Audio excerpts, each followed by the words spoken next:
Welcome fellow bookworms to Tipper's Den. My name is Whitney and today we are going to be doing Winnie the Pooh Hunny, which is a bingo game. We're going to be doing this for probably the next week. I might extend it a little longer. It just kind of depends on how life and reading goes. But at least a week, if not two. It just, like I said, it just depends. And yeah, I'm really excited to be doing this again. Last time we did like 2 rounds 2 months in a row, and we did end up with a Hunny here in the middle. So I'm going to clear this board. The letters that we've already pulled last round need to go back into our little Hunny mug here so they can get pulled again. Of course, we have our washi tape to mark off the board. I am currently reading a book. I'm reading A Sisterhood of Secret Ambitions by Sheena Boekweg.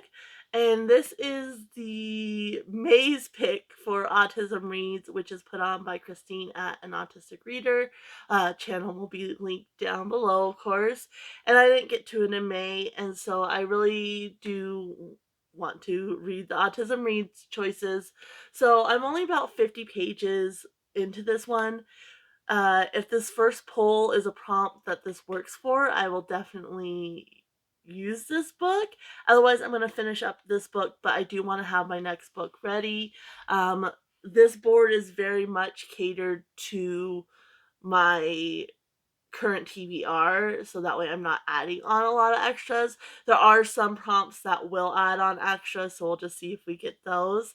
But yeah, I'm really excited to be doing this bingo again, and it's definitely, there's so many good books over there.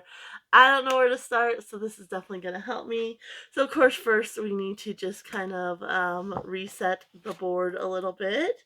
And so I'm going to do that real quick, and then I'll be back with you for the poll. All right, I have the board all cleared off other than the free space. Left that one marked. And then I folded all the letters that we had pulled last time and put them back in the jar. But I just wanted, in case you're new here, so basically each paper has the letter, and because there's two N's, there's N1 and then there's N2, and then there's a number on the back which tells me which row to go into. So they're all folded with the letters on the inside since the numbers all overlap. The letters are all on the inside, not that I'm looking anyway, and then they're folded into 4, and they're just put in here. So I'm just going to mix it up really well here. And let's go ahead and see what we get. This one feels good. Okay, so it looks like we have a 1. And so, okay, so we have N2, number 1. So that is, let's see here. So that's this row here and this top one. Of course. So this says longest book on TBR. So I'm gonna go look and see which one is the longest book on my TBR. It definitely didn't give me a choice this time. This is very specific. I think I know which one it is though, and it's the one I am most excited to read this month. So I am kind of happy it picked it. I just have to verify that it is the actual longest book. So I will be right back and I'll let you know what the board has picked for me. All right, so we got, I wanted to show you the runner-ups as well. But this one was by far the longest book on my TBR. So we got our first little B on here. And so yeah, the runners up. We had Ruin and Rising, which was 417 pages, I believe. Yes, 417 pages. Down there at the bottom you can see. And then we had one, and that's by Leigh Bardugo. That's the 3rd book in the Shadow and Bone trilogy. And then it's also part of the Grishaverse. And then next we had 1000 White Women by Jim Ferguson. This one was 434 pages. And so you can see there. And so neither one of those won. Those were the only other 2 that were kind of up there. Everything else is like in the 300 page range. But the book that won is 578 pages, and that's The Diviners by Libba Bray. Like I said, this is the one I am most excited to read this month. And so I'm really happy it won. Because I've been wanting to read this for quite a while now. I finally hauled it, and now we get to read it. So, but yeah, you can see down here 578. So this is what I'm going to be reading. Like I said, since this didn't work, I am going to finish up with this. I read those 50 pages pretty quick before bed last night. It's a YA and the font is pretty big, so I don't foresee it being a problem. And then it also has like little poetry and recipes and such in it.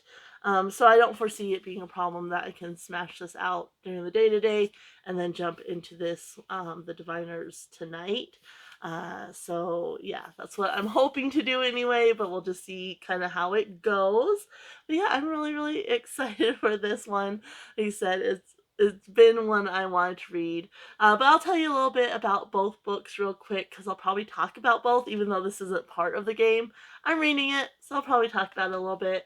So this one, basically, you have the secret sisterhood, and they have different roles, but it's like you have some that are kind of more the fighters and assassin type characters. You have one that are the mothers, and so they are the ones that are going to raise powerful men.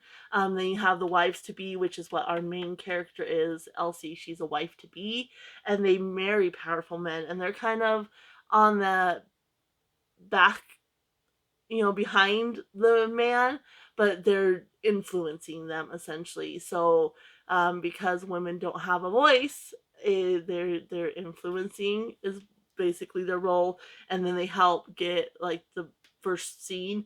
They were helping a woman get out of an abusive situation. So it's just this whole network of women, and they're trying to help influence the powers. Um, and it's in 1927 is the year. So, but yeah, they're trying to influence these men and kind of have a voice in the world essentially, and then save women from abuse. So far, really enjoying it. And then The Diviners, I don't have a synopsis because obviously it came without a dust jacket. I get a lot of my books used. But basically you have the main character, I think her name is Evie. Not 100%, but I'm seeing Evie a lot in here, so that's what I'm assuming. But what I kind of remember is she basically goes to live with her uncle, and he is sort of into the occult, but she really can access the occult, where he's kind of just faking it. And then a murder happens, and then she's like helping solve this murder, as far as what I know. And again, you have kind of the 1920s. So these books are going to go very well together because, the 1920s era. And so yeah, I'm really, really excited. And I think it's Chicago, I want to say, is where it's set, but I'm not 100% sure. I'll, of course, tell you more when I read it. But yeah, I've been so excited for this one. I do have the second one in the series because it is a series. I believe there's 4 books, if I'm remembering right. And I do have the second one already. So I'm hoping I absolutely love this, and then I can get to that one fairly soon. But I think that's it for now. I already put the little one lonely letter in the tub since it's done now, and I'm really hoping we can get a Hunny this first round. But we'll just have to see how it goes. But I will check back in with you guys when I get the Diviners read. Alright, it is now actually Sunday, June 16th. So, um, obviously, quite a while. This whole week was just not it for me. So, I will definitely be doing it throughout this next week. The Hunny Bingo. This is where we were at on Monday. So, of course, we have our free space. And then we got the longest book on our TBR, which was only 578 pages, which isn't super long. It is YA, and so it should have read faster than what it did. But the first 3 days I had really bad headaches, and it felt good. And then on Wednesday, my dentist appointment was supposed to be tomorrow, got moved to last Wednesday. And so I went to that, and anytime I have an appointment, like the whole day is just scrapped. It was at 3 in the afternoon, and my brain was on that appointment, and it just scrapped, just kind of goes along with autism. This book I read, not part of the Hunny bingo, but I read it before I jumped into my choice, and it was actually fun reading this one and the book I got, my longest book on my TBR, because this takes place in 1927, and basically in this one, you do have this secret sisterhood, and it kind of is fun. They use like gender expectations and norms and such. And so like their secret messages are like recipes and such, and they're called the gossips or the spinsters or the wives to be. Like it's just a lot of fun. So you basically have this group, and there's a guy that is a priority one, meaning, you know, he's high level, and they basically want to make him a president in the future. And so they're trying to find, you know, choose one of their girls, their wives to be as a match for him. But it's kind of like this friendly competition. It felt a little Bachelor-esque, and this was fun. The writing wasn't the greatest in it, but it was a fun one. I ended up giving this 3 stars. And yeah, the girls are kind of competing to see who can get the first kiss, and be in contention to be his wife, basically. Um, but yeah, a lot of fun. I did enjoy it. And then my choice for longest book was The Diviners by Libba Bray, and so this took me basically a whole week to read. Um, and I'm not sure what I'm giving this yet. I'm leaning towards 4 stars. Um, Vibe wise, it was definitely 5 stars. It's definitely my cup of tea.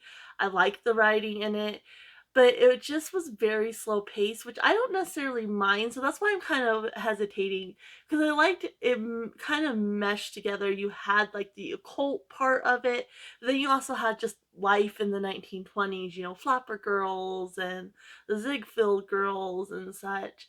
And so that the cult was sprinkled through, and it was more like just life in 1920s New York. I think this one was 1926, I want to say. And so yeah, I really liked the occult, and I was expecting more of that. And like kind of the murder mystery.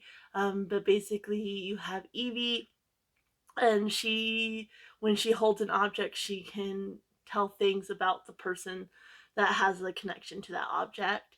And so she ends up getting kind of into trouble and getting sent from Ohio to live with her uncle in Manhattan for a few months.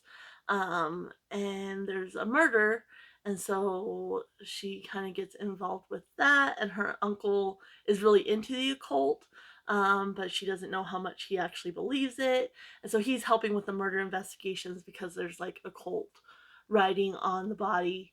And then more murders take place, and they learn that it's these offerings, and it's part of like this religious cult, basically.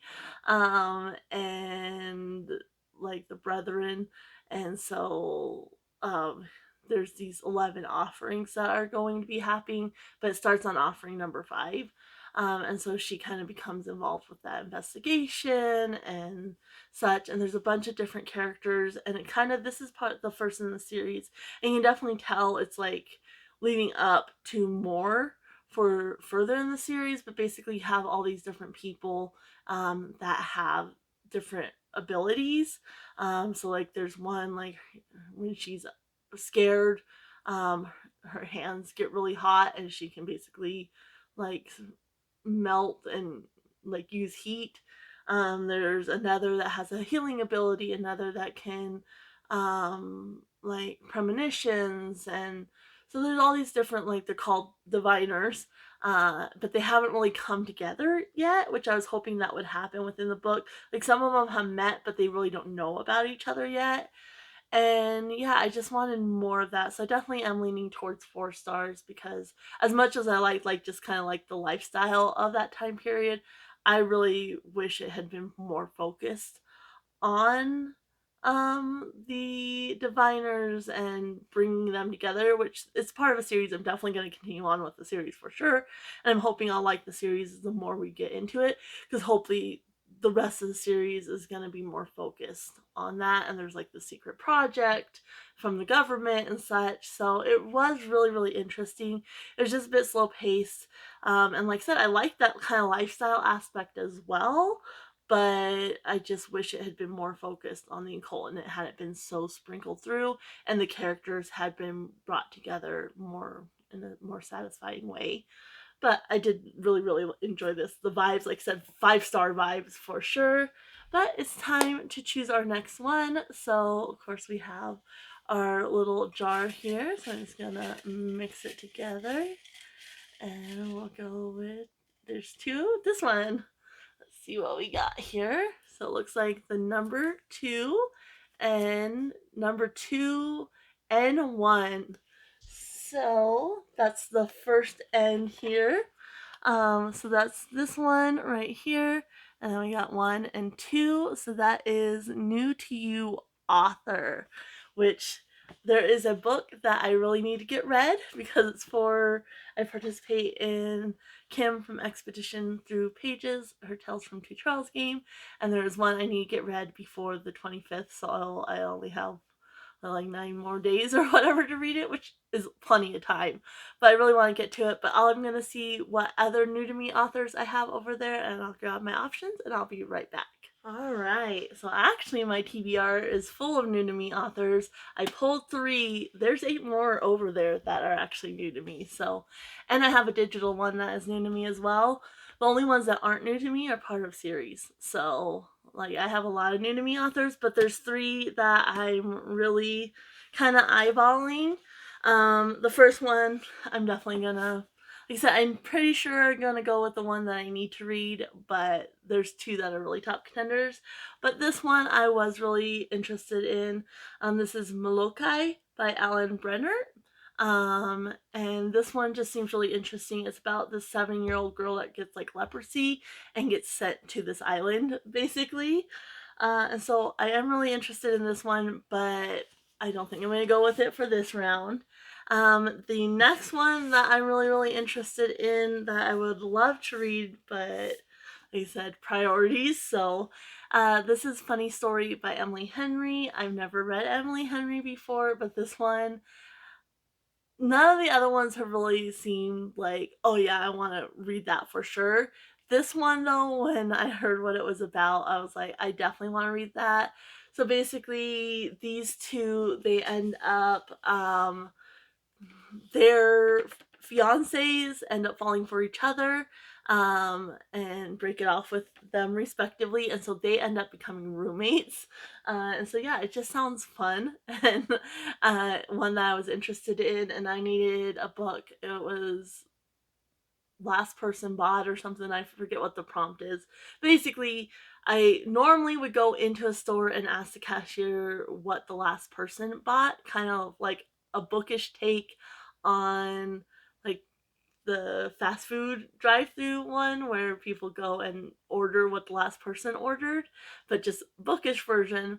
But mentally, I definitely wasn't up to going in store, so I just found like a recent book haul and got one of the books that they had bought, and this was one of the ones that I was interested in. So I was like, yep. And so I picked it up. Like I said, really, really would love to read this. It would be kind of a nice, lighter change to the Diviners. So that's definitely still a contender, but I'm more leaning towards Sadie by Courtney Summers.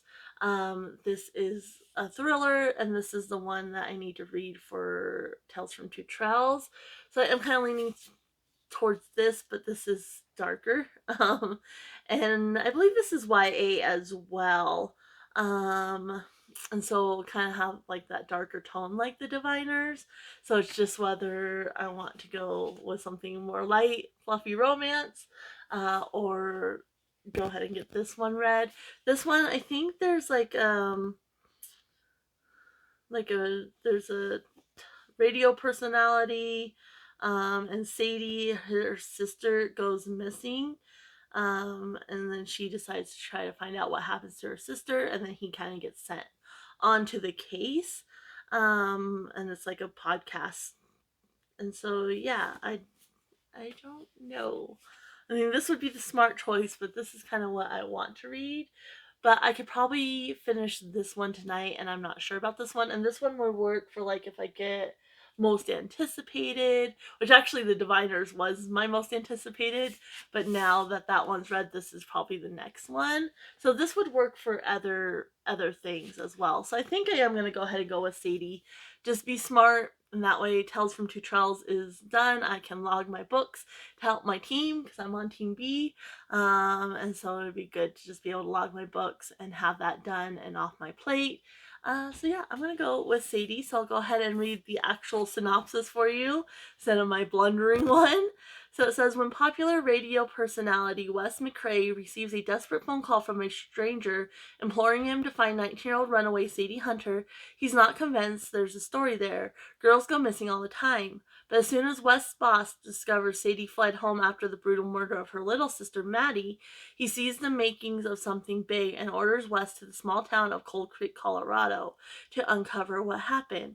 Sadie has no idea that her story will soon become the subject of a blockbuster podcast. She just wants revenge. Armed with a switchblade, Sadie follows a meager set of clues, hoping they'll lead to the man who took Maddie's life, because she's determined to make him pay for it with his own. But as Wes races her journey to the darkest, most dangerous corners of big cities and small towns, a deeply unsettling mystery begins to unfold, one that's bigger than them both. Can he find Sadie before it's too late? Alternating between Sadie's unflinching voice as she hunts the killer and the podcast transcripts, so it sounds like it's mixed media. The podcast transcripts tracking the clues she's left behind. Sadie is a breathless thriller about lengths we go to protect the ones we love and the high price we pay when we can't. It will haunt you long after you reach the final page. So this one I've only seen a couple times on like BookTube, but when it's been talked about, like people really love this. So yeah, I'm excited to read this for sure. And so that is my pick, and hopefully I'll be back with you tomorrow when I finish this one, and it won't be another week because that's just not feasible. And I need to get my books read. So yeah, I'm gonna hopefully be back with you guys tomorrow, but of course for you it'll be just a few seconds. Alright, it is the morning of Monday, June 17th, and I did actually finish Sadie last night. Absolutely love this one. If you're interested in this though, do keep trigger warnings in mind, because basically it's kind of very rough, darker themes. So it deals with, poverty, addiction, and her mom's boyfriend and others that are taking advantage of kids, and then her younger sister who's only 13 does get assaulted and then murdered. So definitely keep that in mind, because it's not graphic or anything like that, but that's what it's dealing with, and so it is a heavier book, but so well done. I liked it. Kind of goes back and forth between it's mixed media, so you have the podcast element, and it goes back and forth between that and then Sadie's point of view in first person, and so it just jumps back and forth, and so you're following Sadie in real time, and then the podcast is kind of following the trail she left. So he's talking to people and kind of getting an idea of her background and why she may have run off and what she's doing, and he's just following these trails trying to find her. And so good. Like, it was really well done. I absolutely loved it. And the way it ended, it doesn't give you a clean ending. So if that's a pet peeve of yours, I don't normally like that. I don't want it all wrapped up. But in this case, it works for the story. So you don't really have a clean ending, but I absolutely love this. Like, 100%. If it's not going to be triggering for you, I would recommend. It is YA, but I think because of the topics and such, it really works for adult readers as well. So absolutely love that. 5 stars for sure. I'm so glad I ended up going with that one, even though I wasn't sure I wanted another kind of dark book, but I did absolutely love it. So this is where our board is at right now. So pretty open still. And yeah, let's go ahead and get our next number. And of course, I'll talk more like in depth on my thoughts in my wrap up as well. So if you kind of want to get like these are kind of just my first impressions, just quick little snippets. But yeah, I absolutely love Sadie. So good. Okay, we'll go with this one. It's jumping on top. So let's see here. So number 5 and another N1. So that works. And then number 5. So that really works because then we'll have 3 of the 5. So 5 is series read. Nice. That's gonna be nice because, like I mentioned yesterday, I have several that are part of a series. So that's gonna be really good. Let me go get my options and I will be right back. All right. So I actually have 5 books that work here. And I don't know what I want to go with either. There's also, I finished my reads for Tales from Two Trails, but there is an activity and I basically need to do like, I already have the bingo board laid out. Basically do kind of like a bingo board of predictions and then see how many of those predictions I get right. So I'm kind of looking at these in that light as well. So let's see, let's just kind of start from the bottom here. So first up, we have A Deadly Education by Naomi Novik. This is not part of my official TBR, but I do need to get it read because I'm reading it. I'm doing like the,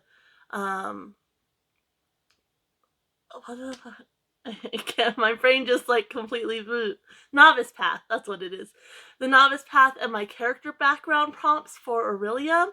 And I set the goal from April to June to read the books for those prompts. And then I'm going to be taking part in the autumn equinox come August. And that is put on by G at Book Roast. If you don't know, of course, Orilium's all over BookTube. So yeah, I do need to read that for that one, but it's not officially part of my TBR. So I'm thinking I'm going to hold off on this one for now because I have a lot of other books. I also have Ruin and Rising, which is an official part of my TBR. It also works for my Aurelian prompts, the novice path, and the background. So I do need to read this for that as well. And because it's the third in the series, I think I can make some predictions without breaking my brain too much. And so this one's a top contender. We'll see there. It could go really super easy though too and knock out something really quickly. I have 3 options for that.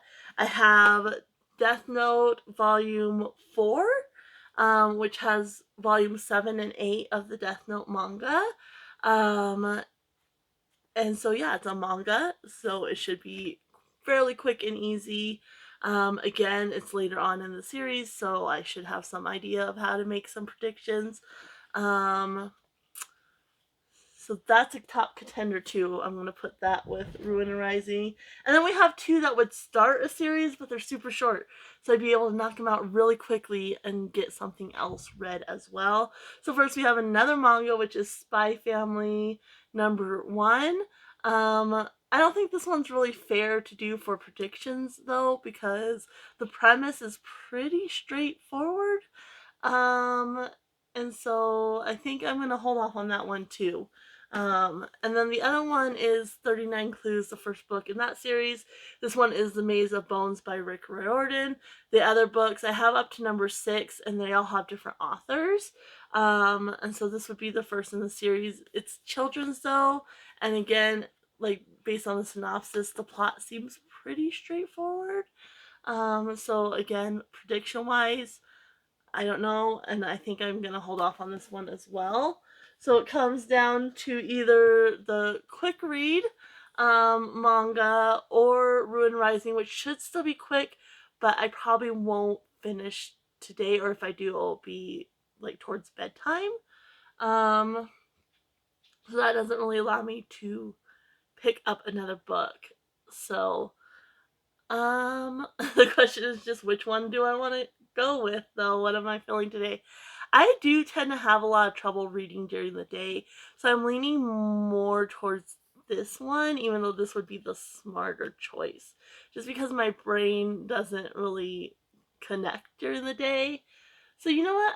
I think I'm gonna go with Death Note Volume 4, and I will save this for a different time.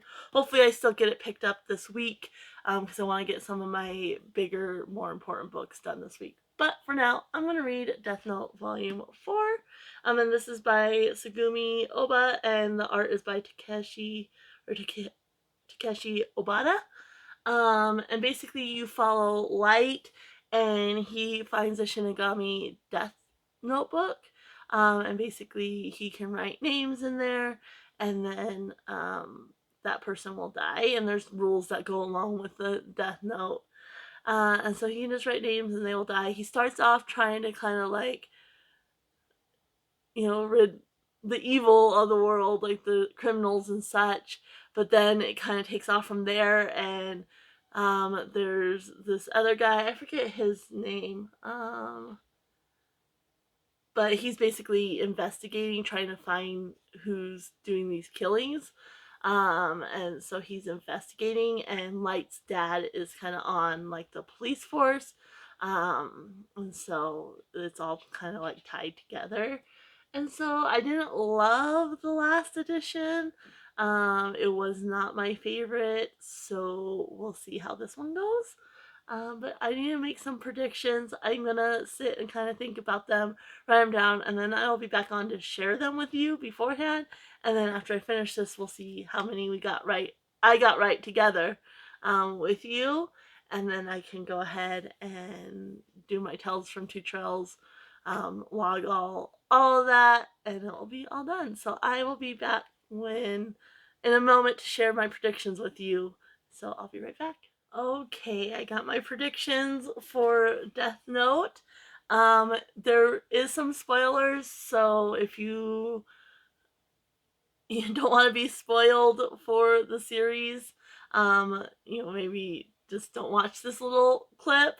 But it's later in the series, so some of the predictions kind of go along. I can't fully remember the third one, which is hard, and the other ones, like, I know the gist of it, but my memory's horrible, and I don't remember the guy's name. I tried to flip through a little bit to find his name without spoiling myself and making these predictions, but I couldn't. So anyway, some of these I'm not gonna get them all, I don't think, because I kind of went this or this, because this is really actually kind of a hard thing to do, especially for my brain. Like, I'm very much in the book in the moment, and so trying to think about it and make predictions when I'm not like reading it is kind of hard for me. But this is what I came up with. So I figure Light is actually going to start to like the girl again. I don't remember her name, but so far he's kind of just been tolerating her, and I think he's going to start to actually like her. I think the Light, they already are teamed up in the sense that they're working together, but Light is kind of like trying to throw the investigator off the tracks. Again, I just can't remember his name, but I think they're actually going to team up because there is a secondary Death Note in play, and so I think they're going to team up to try to find this secondary Death Note. So they're actually going to be more of a team instead of Light kind of working against the investigation, but under the guise that he's working with them. I think the focus is going to be on the secondary Death Note. I think that's going to be where the focus of the book is, or the next two books, or volumes, whatever you want to call them. I think the investigator might learn the truth. Like, he already has his suspicions and thinks he knows, but I think he's, they're not going to be like this double talk anymore, where Light's they're trying to outsmart each other. I think the investigator's going to learn the truth, and Light's going to let the truth out, and that way they can work together a little bit more efficiently. Or his dad or one of his family members, like maybe his sister, learns the truth about Light. I'm gonna say I think one of the team may die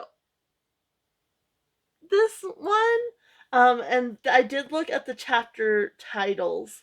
And so that's kind of what I'm going off of to help, because the blurb on the back is just the like overall series blurb.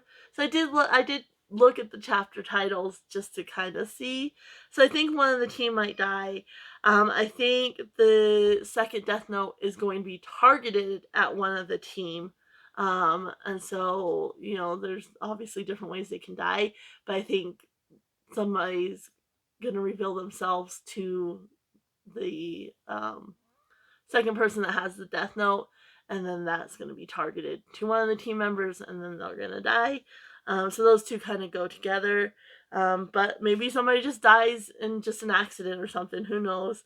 I think the Shinigami Death Gods are going to help Light in some way.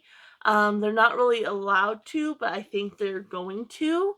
And then I think the second Death Note carrier still gets away by the end of the book, though. So I wrote them all here, and yes, my handwriting is atrocious. So I have them here, and we'll just see how many I get right when I'm done reading the book.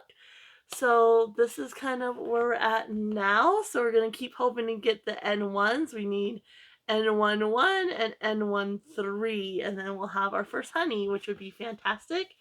But I'm hoping I can get this read by early afternoon, and hopefully my brain just focuses, and then I can be back with you guys today to pick up out the next book. So I'm fingers crossed my brain can focus and I can fly through this.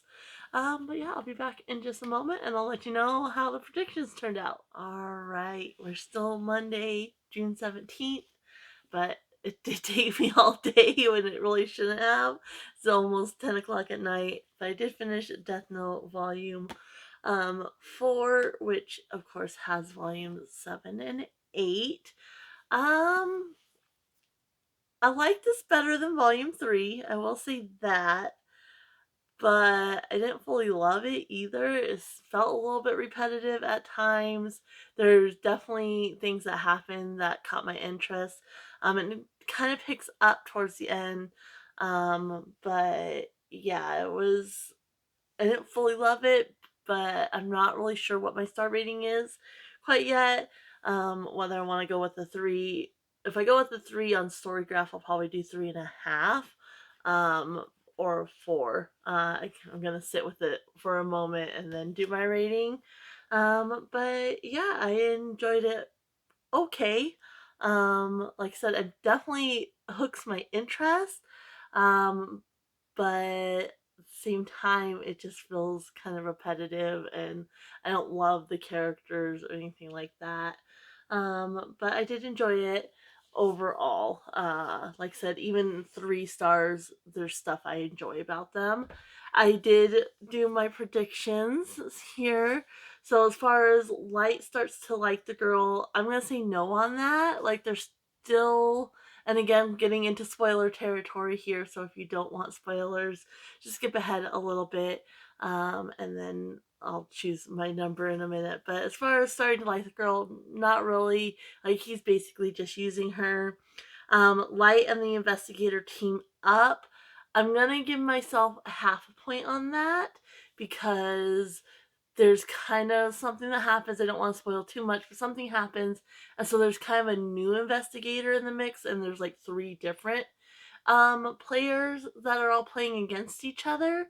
Um, and so he does team up with the one who's kind of becoming like the main investigator of the story. So I'm gonna give myself a half point on that one. It's not quite the same dynamic as before, where it's kind of cat and mouse and they're trying to outsmart each other. Like, they are teaming up. Focus on secondary Death Note. I'm gonna say yes on that. I think there might be 3. It was really confusing though, so I don't really know. But there's definitely a focus like on the multiple Death Notes. Investigator learns the truth, that didn't happen. Dad or family learns the truth, that didn't happen. I mean, the investigator kind of learns part of the truth, or he knows part of the truth anyway. But I was thinking as far as who Kira is, who is like the vigilante who's killing the criminals and such with the death note. One of the team dies. I'm giving myself a point for there. Second death note is targeted to someone on the team. I'm going to give myself half a point there. I don't know that was specifically the second one. Like I said, there's multiple death notes in play. It was very confusing. So I'm going to give myself a half a point there. Shinigami Death God's Help Light. I'm not going to give myself a point there. They do in a way, but it's more because light kind of tricks them. And then second Death Note carrier gets away. I am going to give my point for me a point for that one. So I got 1, 2, 3 correct. And then 2 half points. So that gives me 4 that I'm going to say I got correct. Out of the 9. So didn't do great, but I honestly, if I had a better memory of what took place in the third one, I think I would have done a little bit better. But I just, until I'm in the story, like my memory just not good. Like I can't grasp it very well. So still, I'm gonna give myself 4 out of 9 points. So that's pretty good. And like I said, I just kind of got to decide on my rating.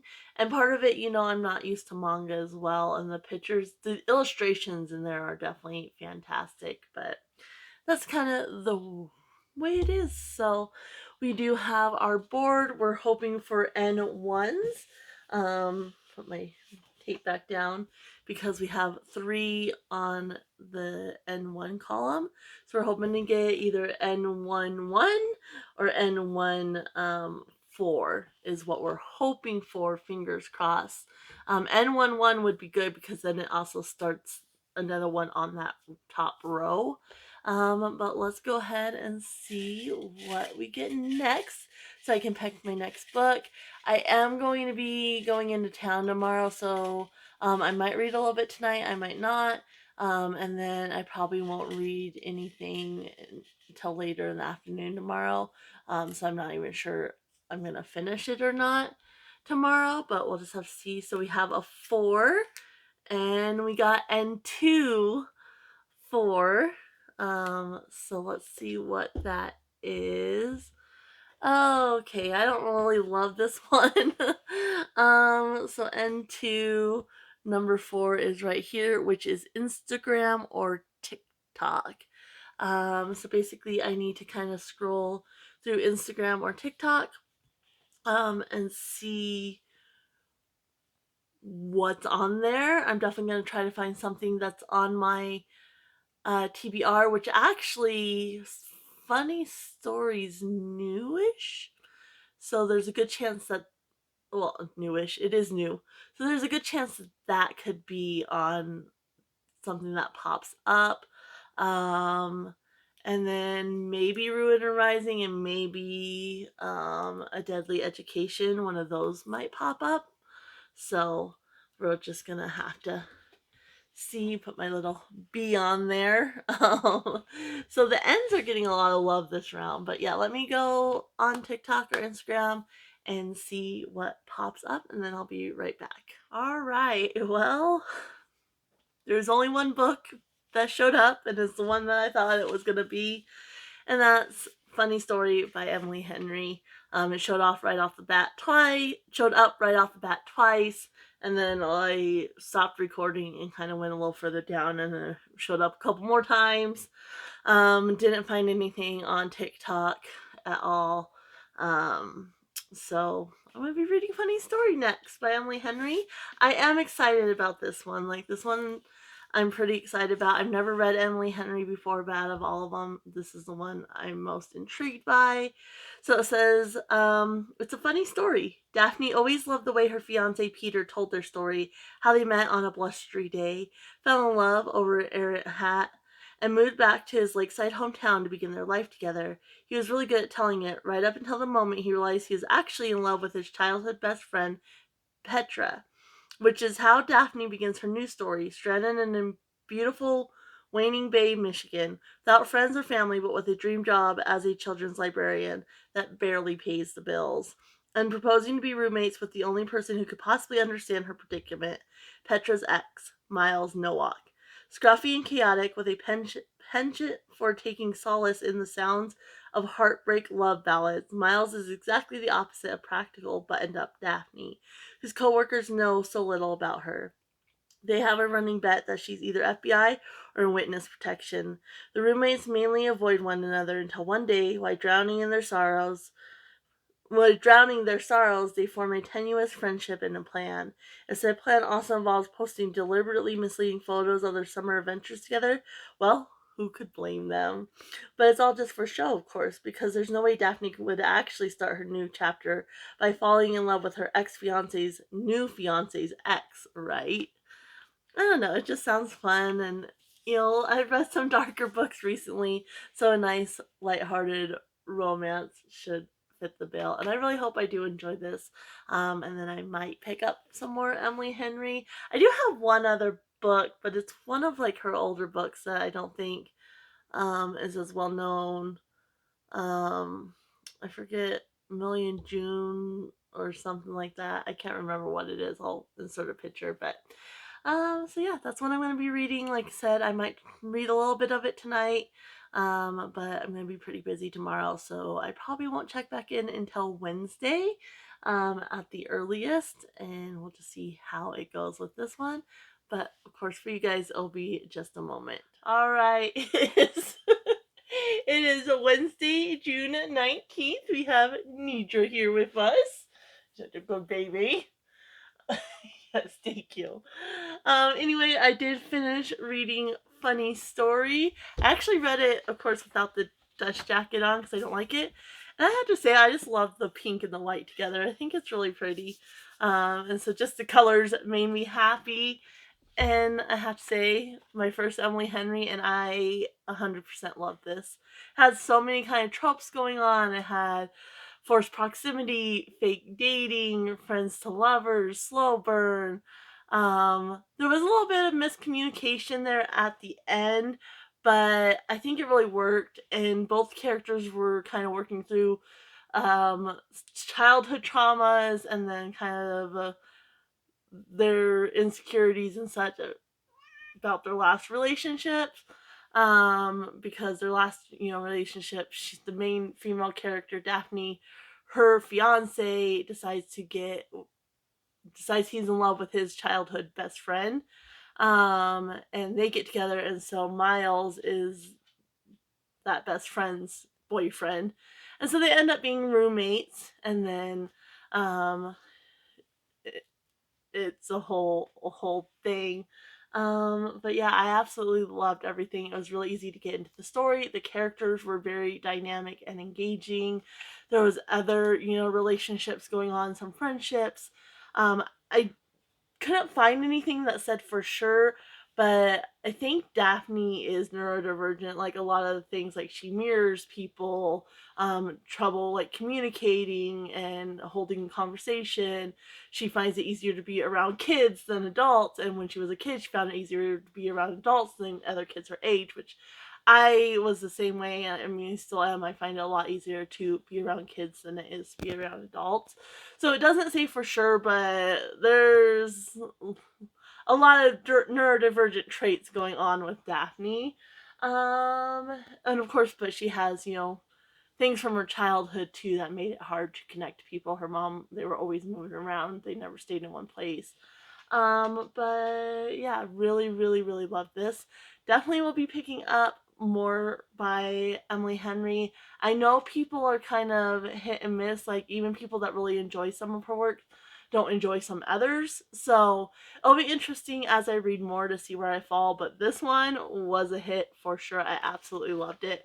Like, and it was so weird. Like, I don't normally like kind of get disappointed by the characters' actions or anything like that, but I definitely got a little disappointed and got a little emotional reading this one. Absolutely loved it. So that was definitely a big win. So there's that one, and now we just need to choose our next spot on the board. Let's see here. So we're hoping to get N1-1 or N1-4, or we can get N2-2, 3, or 5. That's kind of what we're looking at right now. We're looking at the N columns. So let's see what we can get. And yeah, we'll just have to see. So let's move these around a little bit. And let's go. This one is calling to me here, so we're gonna go with this one. Okay, it looks like there is one, so hopefully N11? No, Y. One. So we have Y.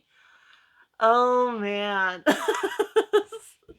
So this one is least anticipated of the month. So obviously I want to read all the books that I have on my TBR, but some I'm more excited for than others. So I'm going to go look over there and see just kind of what I'm like, I don't really want to pick that up. And yeah, I'll be right back with some options. Okay, got 3 options on my TBR that are kind of about. First up is Forrest Gump, which is by Winston Groom. And this is really short. It should be a quick, easy read. I'm obviously very familiar with the movie, but I'm just not as excited about this one as some of the others. Then we have my genre-thon read, which is The White Bone by Barbara Gowdy. This one I'm just kind of nervous about because it does seem a little bit, it doesn't seem, the font's not too small, so it doesn't seem super dense, but it has like map, and then it has like the family tree of these elephants, and then it has like pages of glossary as well, and so that kind of just makes me nervous. But I am really interested in reading this one. I'm just really nervous for it. And then the last one is for one of my ABC title challenge, and that's for the end title, and that's Neuromancer by William Gibson. I just don't know if this is my thing. It's like steampunk sci-fi, and I just don't know how much I'm gonna enjoy this one. And so this is kind of just one I'm less excited for. I'm gonna kind of rule out Forrest Gump. I know it'd be super easy and quick to read, and I could probably get to something else today, but I'm not dreading it as much as these ones, and so since it's least anticipated, this one, it's down there, but it doesn't quite fit the bill. So it's kind of between these two. And both of them I need to get read because they're both for different things. But probably the one I'm least excited for would be Neuromancer. Because I do want to read this one. I'm just nervous about it. So I think I'm going to go with Neuromancer because it fits the prompt the best.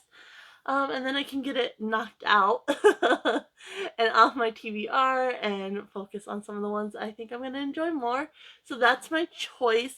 I don't think this one actually has like a synopsis. It just kind of has a blurb talking about the book. It says 20 years ago, it was as if someone turned a light on. The future blazed into existence with each deliberate word that William Gibson laid down. Neuromancer didn't just explode onto the science fiction scene. It permeated it into our consciousness, our culture, our science, and our technology. The winner of the Hugo, Nebula, and Philip K. Dick Awards, Neuromancer showed us what we were capable of creating and that we were capable of destroying and illuminated the dark corners of the path we were headed down. Today we have this science fiction masterpiece to thank for the term cyberpunk, for easing our way into the information age and internet society. Neuromancer's virtual reality has become our own, and yet William Gibson's gritty, sophisticated vision still manages to inspire the minds that will take us ever further into the future, because this is the 20th anniversary edition. So, yeah, that's what I'm going to be reading. Cross my fingers it goes well. The font, again, doesn't look too bad. So, and how long is this? The afterwards ends at 371. I don't always read the afterword. It looks like 352 pages for the story itself. Sometimes I skim through the afterword to see if it's information that I'm interested in. Most of the time, I'm just interested in the story. So anyway, I'm going to go get something to eat and then dive right into this. And I'll check back with you in a moment. All right, it's about noon on Saturday, I think the 22nd, I want to say. And I finally finished Neuromancer by William Gibson. I struggled with this one. I mean, just over 300 pages. It took me, 4 days to read it. So really, really struggled with this one, which was a shame because it could have been more accessible, I think. The plot of it was what kept me kind of intrigued and going. But it used a lot of just random slang. And there was no like context given, or very little context for the most part, and no like explanations or anything like that for things that were happening.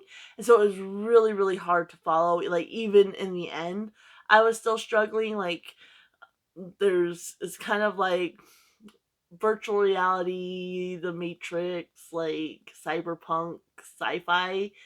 And even in the end, like, he goes into the world and, like, the construct, he calls it both Dixie and Flatline. And I'm like, is it two different constructs? Is it the same construct? I think it was the same construct, but like two different names. It's just really hard to follow. Like, really, really hard. Like, even in the end, I still don't fully know what was going on. I think I kind of got an idea of what happened, because you have like these AIs and they're kind of plotting, and so yeah, it was just really, really hard to follow, but it was intriguing because it kind of had that thrillerly element. You had like the criminal underground and kind of like a heist like feeling, like they're trying to infiltrate like this powerful secret corporate family. And yeah, it could have been really good. It just wasn't accessible at all. It was written in 84, and this is the 20th anniversary, so this one was published in 2004, and then I'm reading it the 40 years later. But yeah, it's just like, if sci-fi is kind of your thing and you don't like that slang, like you're easily able to jump in and figure it out, this is probably a really good one. Like, obviously it's stood the test of time. And there was also some weird, like, just sexual things thrown in randomly that were just weird and did not fit. And so that kind of was like, what? Like, I don't mind. I just literally read, um I finished it yesterday because I had to go into town, so I was listening to the audiobook. But Leather and Lark by Brynne Weaver, which obviously is a dark romance and very spicy and such. So I don't mind like that kind of thing if they fit, but it just didn't fit in this situation. And yeah, 2 stars on this one. Did not love it. Definitely will be unhauling it, but I am glad I read it. It was definitely outside of my comfort zone, and I pushed myself a little bit. So this is where our board is sitting at right now. So we can get any of the one row. That would be great. HU or N1 1. Or N1, we have 2 spots there, and N2, we have 3 spots. So we're kind of hoping for those letters, or HU N1 1. But let's go ahead and see what we pull next. I'm definitely going to do this through the weekend, I think. And then we'll just see. We'll see how, like, I might end up playing World of Warcraft with my husband like I normally do on the weekends. Today I'm feeling like just reading, like I'm not in the mood to play that. So we'll just see how much I get read. But like, if tomorrow I do play with my husband, I might just go through Monday. I don't know. This is how it goes because my reading is so sporadic, that it just kind of depends on things. Anyway, let's go ahead and pull one. I'll do this one. Oh, it's a 2. Let's see. You 2, so not even close to anything. Okay. So we're you column, and right here it's husband picks from my TBR, which is actually kind of helpful. We got this one. because he is home today. So it's helpful we got this one now and not during the week. And also, I didn't get it last time. That's one of the ones I never got last time. So I'm going to bring him in. I'm going to show him my TBR. There's also a husband picks any book, which he can pick any book in the room, but this one he has to pick specifically from my TBR, which helps me out. So I'm going to pull him in to pick a book, and I will show you what that book is. All right. Well, my husband chose probably one of the books I'm not as excited for, but I think I will enjoy it. It's the next biggest one, I think, on my TBR as well. And so, yeah, I'll be reading 1000 White Women, the Journal of Maydod by Jim Fergus. This is actually for my ABC title challenge as well. It's for my O author, which Neuromancer was for my N author. So it does kind of work out. I need to read it because if I don't get to this month, it would have to roll over because it's for that project. But yeah, I'll be reading this. It does sound like something I will enjoy, but it's a little bit more dense and, like I said, it's one of the longer, the next longest one on my TBR. This one's like 434 pages. So yeah, anyway, it says 1000 White Women begins with May Dodd's journey west into the unknown, yet the unknown is far better fate than the life she left behind. Committed to an insane asylum by her blue blood family for the crime of loving a man beneath her station, May finds that her only hope of freedom is to participate in a secret government program whereby women from the civilized world become the brides of Cheyenne warriors. What follows is the story of May's breathtaking adventures, her brief, passionate romance with the gallant young army captain John Burke, and her marriage to the great chief Little Wolf, and her conflict of being caught between two worlds, loving two men, living two lives. So vividly has Jim Fergus depicted the American West that May Dodd's journals are like a capsule in time. So definitely sounds like my type of book. But like I said, I was hoping to get some of the faster ones where this one might slow me down. I'm not sure. I'm planning on reading for the rest of the day. But because it's a little bit bigger and it's a little bit denser, I doubt I'll finish it today. Hopefully I can finish it early on tomorrow and pick another book for tomorrow, but we'll just have to see. So thank you to my husband for picking this one for me, and I'll check back in with you when I'm done reading this. All right, it is Monday, June 24th. It's actually a little later in the afternoon. It's almost 4 o'clock, but I have finished 1000 White Women by Jim Fergus. Overall, I actually really enjoyed this. Initially I was going to give it 5 stars, and then I did drop it down to 4 stars. I typically don't read the reviews until after I do my own, which I did in this case. But then I read the reviews and they were like really low level reviews, and I did understand where those people were coming from. I just really like historical Western setting type books, and the fact that it had that Native American aspect just upped the ante for me. But after thinking it through a little bit, I was like, you know what? It definitely was a little bit more of a 4-star read, as much as I enjoyed it. So basically, it's completely fictionalized.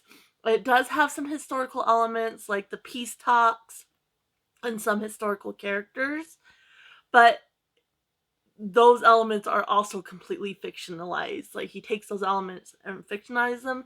So basically, during the peace talk, you have this chief, and he's like, give us 1000 white women, and because they're a matrimonial line, and so it's like, well, they'll have our babies, and they'll be white babies because that's the way their culture works. And they trade on for some horses. And yeah, so basically you have a bunch of women, and obviously they're not forcing women into this, so they decide, we'll offer like criminals and people in lunatic asylums and such that are of childbearing age, will offer to set them free if they agree to go do this program for at least 2 years or until they have a baby. Or at the 2-year mark, they can leave if they so choose, and they're completely free. They no longer have to be institutionalized or in prison or anything like that. And so May Dodd gets sent to prison because she's living out of wedlock with a man, and has 2 children with him. And so her family is a well-to-do family and send her to this institution because she's crazy, for being promiscuous and living out of wedlock with a man. And so she just like, she can't take it. And so she decides, you know what, yeah, I'll sign up. And so she ends up going, and there's a bunch of other women, only about, I think, 50 or so, kind of in the first batch, and then the program falls apart. And again, this is completely fictionalized. And so you have these women, and they're living with the Cheyenne, and you have like the sisterhood between them, which I really liked. They're learning the Cheyenne culture and such, and I really liked. This was one of the criticisms in some of the reviews, was he has a bunch of different women, and he made them very distinct though. So like you have like the Southern Belle, and so she has a distinct dialect and accent and such, and her name's very distinct. And then you have this um, artist who draws birds and such, and is kind of not, like, doesn't follow gender expectations at all. And so her name is Helen Flight. So you have that flight aspect, and that actually really helped me, especially with as many characters as there are. That really helped me keep them straight, because I do struggle with following characters. So I actually like that distinction. Like, you knew, okay, he brought this up. It brought up a picture based on their name and their dialect. You have like 2 twin Irish sisters, a black woman, and it just, I enjoyed that aspect of it, but I can see where people are coming from. It was a bit like cheesy a little bit, but I enjoyed it because it helped me follow along. And I saw a lot of reviews that like he didn't know how to write women. I thought this author, for a white man, did very good with the culture and writing women. Like, I thought all the women were really well done. The reason that some people brought up that I did end up dropping my review down, my rating, to a 4-star, is the terminology that May Dodd used is not very historically accurate. I think the author did really good, like researching like the lives of the Native Americans and like the historical components, but he didn't really have like proper terminology and such. And I do agree, like it's a historical, but it didn't really ruin it for me at all. But I can see how, if you're kind of a stickler that it be historically accurate, you would get upset by that. But overall, I thought it was really well done. Um, and kind of the way the women responded, there's obviously assault, there's different tribes that are enemy tribes and such. They get abducted at one point and assaulted by this enemy tribe.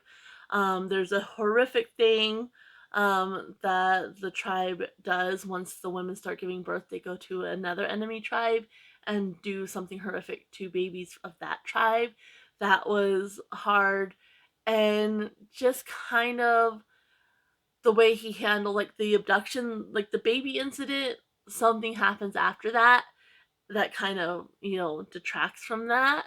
And so like their response to that incident was very in the moment, and then something happens. But as far as like the abduction and assault by the Crow Indian or Native Americans, that I could see where people were like, they just kind of got over it. But they were really following May and just kind of the type of woman she is. Um, I could see her responding in that way, and it doesn't really go into the thoughts of the other women. Yes, it seems like they got over it, but who's to really say? And like the Native Americans get really drunk at one point and assault the women, of their own tribe of the Cheyenne, and that one kind of how people reacted. I don't know. I didn't see a problem with it myself. Um, like especially for the way May is, and like I said, you don't really get the viewpoint from the other women, and so you don't see kind of that how they processed it and such. So yeah, overall I really enjoyed it. Gave it 4 stars. So we're done with that one. because that took me the whole weekend, I didn't really read a whole lot on, well, I read a fair amount. I read like 145 pages on Saturday, and then the bulk of it yesterday, and finished up like the last 100 today. But still, I want to get a little bit more reading in. I didn't feel good on Saturday. I could have definitely read more on Saturday, but I didn't feel very good, so I didn't really read it until like bedtime. And then I read maybe 50 pages or so throughout the day, and then like mass read 100 at bedtime. So anyway, I think I'm gonna go keep doing this throughout the rest of the week. So probably through Friday, because then this video will be up the first Monday in July. So I think I'll go through Friday, and that way I have the weekend to edit and everything. So yeah, this is kind of where we're standing right now. So again, any HU or N1 ones we want, N1, 1, and 4 we would be great with. Some of the N2s we could use. And so yeah, it's pretty kind of all over the place still. But let's go ahead and see what we get next. So go ahead and do this one, I think. So we got a 4. And it is, okay, so N1, 4, which is perfect, because that is going to be right here. And so this is an author you've read from before, which I do have some over there. So I'm going to go pick out an author I've read from before. I think I know what I'm going to pick.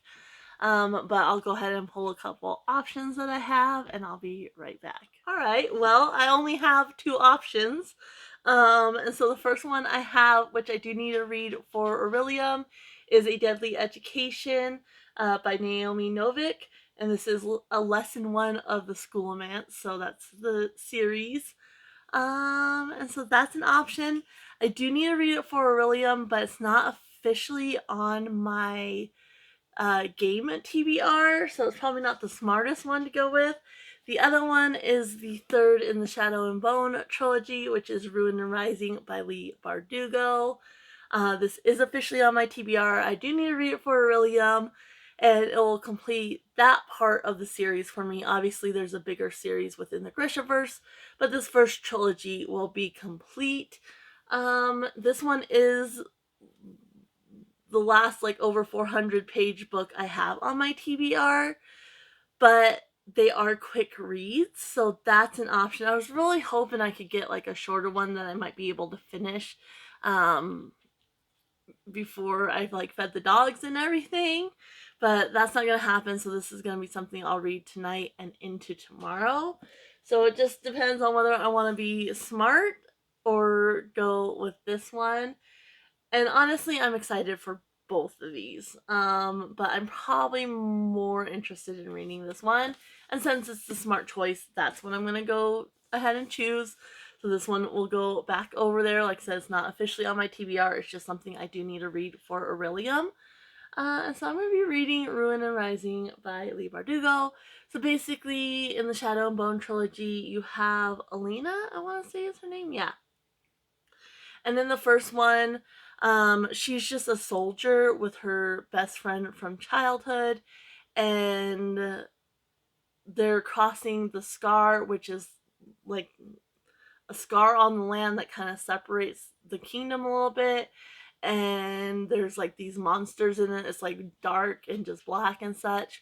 And so they get attacked, and she ends up using these powers that Grisha have. And so she ends up going to live and train with the Grisha, and the leader of that group kind of has more in mind for her. And there's these 3 different creatures that act as a conduit for their powers. And so each one, they're kind of aiming to get this conduit from these creatures. And so this is the last conduit. It's the Phoenix, I believe. And so that's kind of, there's a lot more that goes into it, but obviously I want to try to avoid spoilers as much as possible. So yeah, so each one they're kind of trying to find this magical creature to get the conduit to amplify the power, and she has like light power, which kind of counteracts the dark. And so, yeah, I am excited to finish up the trilogy. I'm really excited for the next duology that's part of the Grishaverse. So I do definitely want to finish this so I could hopefully read that. I'm gonna try to get to that one, at least the first book, in September, which is my birthday month, and I'm gonna be kind of more mood reading that month. So I definitely want to finish this up, and I need to read it anyway for Orilium and my game. So it's a good choice. So that's what I'll be reading. And like I said, hopefully I can get quite a bit read this evening, finish it up fairly early tomorrow, and we can pick something else. But at least we're getting these big books. And so the last few days I can maybe fly through some of the shorter books because there's still quite a lot of books I have over there. But I'm gonna go get to reading, and I will check back in with you when I am done. All right, it's about 11 p.m. on Tuesday, June 25th, and I just finished Ruin and Rising. I forget when I'm not reading these books, like just how easy they are to dive into and just read. Um, Absolutely love this one, even when I hated it. Like, it's kind of like a complicated web of relationships and such. And there's one relationship that I didn't really ship all that much. And so like even when I didn't like it and like some of the angst and such, like I still really enjoyed the story. Definitely gonna get 5 stars. I loved how it ended and everything like that, how it wrapped up. So yeah, and that completes this trilogy, and I'm really looking forward to jumping into um, the next duology in the Grishaverse. And obviously, I can't say too much on this because it is the third in the series, and spoilers. But I did really, really love it. So there's that. I do.